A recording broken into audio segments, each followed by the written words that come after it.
Now, I know what you're thinking. How have we got to this stage in the course and not discussed things like multi-band compression and mid-side EQ? Aren't these the sorts of things you do in mastering? Well, to be honest, no. Whilst you might see these in mastering racks, they're an incredibly imperfect way to do something. Think about it. Let's use the example of a multi-band compressor. If we're doing multi-band compression on the master, to say readdress the low frequency balance between the kick and the bass, instead of doing this crudely on the master, wouldn't it be better to do this in the mix?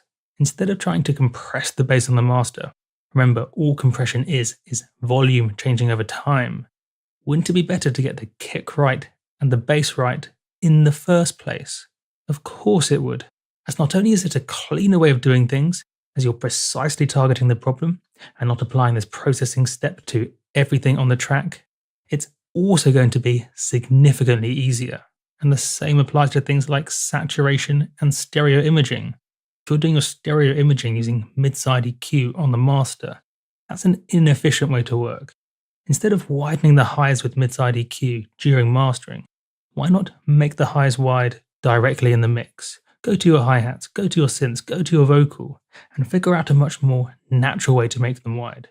Chorus, unison, stereo filter offset, dimension expander, or even simple panning are much more natural ways to make things wide. Maybe it's as simple as double tracking the vocal and putting one on the left and one on the right, or possibly taking some stereo white noise and layering that over the top of your synth. Think of mastering as preparing the final audio file, not as a corrective last step. Thanks for watching.